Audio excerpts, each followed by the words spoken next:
Jadi orang yang pengkaji fikih itu ya seperti itu, memang itu yang ditekuni.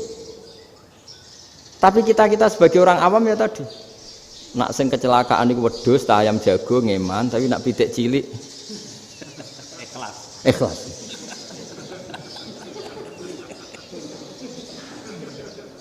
Makanya ada pertanyaan orang-orang, saya pernah ditanya itu ya bingung tenan. Gus, kalau ada orang mati oplosan misalnya, jenengan datang sholat enggak? Ya datang sholat kan, dia orang mukmin, saya tetap sholat. Kenapa? Ya kan matinya oplosan. Tapi andekan tokoh yang mati, kamu sholat enggak? Ya sholat, kan dia tokoh. Jadi ribet. Fikih itu ribet. Makanya Imam Nawawi nanti ngendikan gini. Ada orang ngundang Nabi, ya Rasulullah, saya mohon nyolati ini. Nabi tanya, punya utang enggak? Punya. Ya Rasulullah, utang itu tak ambil alih kami. Berarti dia sudah tidak punya utang. Terus Nabi kerso nyolati. Pertanyaannya, utang itu hal yang boleh. Saya ulangi, utang itu hal yang boleh. Tapi kenapa Nabi se-ekstrim itu? Tapi ketika Nabi mau kondur itu ngendikan gini, ini PR ya bagi UMM, ini PR ya. Nabi sebelum kondur bilang gini, sallu ala sahibikum. Jong, saya tidak nyolati ini, tapi tolong ini disolati. Terus kata Imam Nawawi, dianalogikan atau dikiaskan siapapun pelaku dosa besar atau mati dalam keadaan tidak benar, misalnya pas dugem mati, pas oplosan mati, itu sebaiknya tokoh-tokoh itu enggak nyolati karena nanti dianggap penghormatan. Misalnya ketua PP Muhammadiyah rektor nyolati wong mati oplosan, kan keren. Mati oplosan disolati rektor. Ya sudah, tapi kalau nggak disolati nanti ada tradisi yang keliru, yaitu janazatul muslim tidak ngalami disolati. Padahal siapapun yang muslim, janazahnya harus disolati. Makanya setengah-tengah, ya rasa rektor lah, satpam, pokoknya kudu tetap ada yang sholat gitu. Itu kata Imam Nawawi. Jadi ketika ada orang mati nggak benar, itu sebaiknya tokoh-tokohnya nggak ikut nyolati, tapi awamun nas, orang kebanyakan ikut sholat. Jadi fikih itu agak jelimet karena tadi ketika tokoh ini nyolati, pertanyaannya bedanya apa mbek sing mati ning masjid mbek mati oplosan? Karena sama-sama semua orang nyolati, kan tidak ada sanksi sosial itu. Tapi ketika nggak disolatkan sama sekali, wah lebih parah lagi. Ini ada janazatul muslim tidak disolati. Sehingga kata Imam Nawawi, ini hebatnya Nabi tengah-tengah. Jadi Nabi kundur, jong saya tidak nyolati, tapi sallu ala sahibikum. Ya tapi ini kamu harus nyolati. Kata Imam Nawawi, orang yang mati bunuh diri, orang yang mati oplosan, orang mati secara enggak benar itu asal dia muslim tetap wajib disolati, karena sholat ini hakul muslim. Kan seorang muslim diantara haknya apa? Ketika mati dikafani, dimandikan, disolati. Tapi ini masalahnya matinya pas murtakibul kabiroh, pas melakukan dosa besar, dan itu sebab kematiannya. Kalau dia oplosan, kan sebab matinya ya karena oplosan, ya kan terus ribet. Mau disolati oleh, apalagi misalnya kita ketua ulama, punya terkenal wali, wah keren, mati oplosan itu disolati wali, kan ribet kan. Nanti yang repot malaikatnya. Itu ya, ini yang nggak kata bahaya.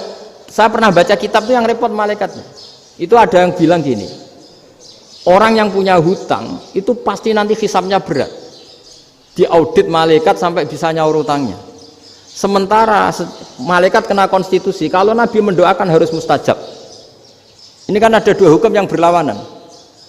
Sekali Nabi berdoa wa maghfir lahu warhamhu, itu harus dituruti malaikat, nggak boleh doanya Nabi nggak dituruti malaikat. Sementara aturan Islam juga harus dituruti, bahwa orang yang punya hutang harus tersandra oleh hutangnya. Tapi nak sing dunia Pak Haris kan, gak TNO.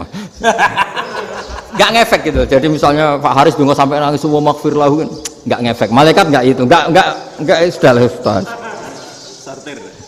Tapi kalau Nabi yang berdoa kan harus diturutin, ini masalahnya kan itu.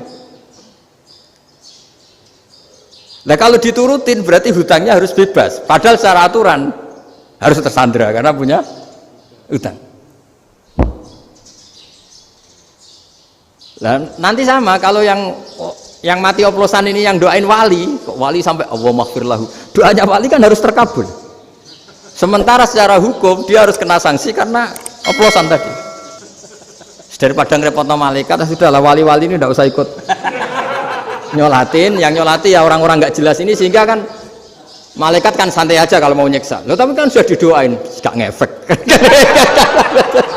Karena doanya orang-orang nggak penting. Itu ada tuh di sarah Muslim itu. Di sarah Muslim di bab ketika Nabi ngintikan babu qauli Rasulullah sallallahu alaihi wasallam sallu ala sahibikum.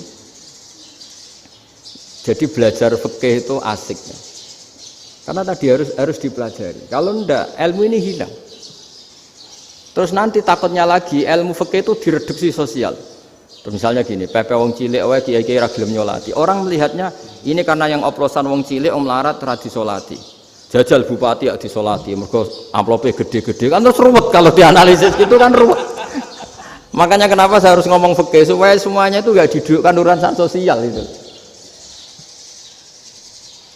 Nah kalau semuanya didudukkan sosial kan sentimennya sentimen sosial. Ribet. Padahal yang sering mati oplosan itu kan wong cilik gitu loh, karena tadi kalau wong sugih kan pakai whisky yang mahal yang insya Allah tidak mati kan gitu. Yang mati kan yo mergo Pertos macam-macam itu kan. Artinya ini kalau nggak diterangkan secara fikih, kiai-kiai yang nggak datang dikira masalah sosial kan. PP salam template era gede terus nggak datang kan terus jadi ribet. Ya makanya ini apa lewat pengajian ini supaya sampean lebih tahu ya bahwa khazanah Islam ini kata beberapa ulama kafatal linnas, maknanya semuanya, sehingga Allah akan mentakdirkan kajian Islam akan ada di seluruh dunia. Jadi kenapa IAIN marak di Indonesia, UMM, Universitas NU banyak, karena agama ini kafatal linnas, tidak miliknya orang Arab tapi milik semua. Orang alimnya juga gitu. Ketika ada liga alim seluruh dunia, itu orang Indonesia, orang Afrika, ya selalu ada orang alim yang kelas dari kitabillah. Kitab terbaik setelah Quran itu Bukhari, padahal dikarang oleh orang Uzbek. Kata siapa? Islam As-Sobyan, orang Arab ngakui kalau kitab paling sahih itu Bukhari. Mekah Madinah pun ngakui kalau kitab paling sahih Bukhari, padahal pengarangnya ada orang Arab. Orang mana? Uzbek. Imam Ghazali yang diakui seluruh dunia itu Atos itu ikut Persia, juga bukan orang Arab. Sibawayh jadi orang Persia. Nah, ini yang belum ada orang Malang ini, tinggal PR ini. Ya nyusul ya. Ya saya kira demikian. Assalamualaikum warahmatullahi wabarakatuh.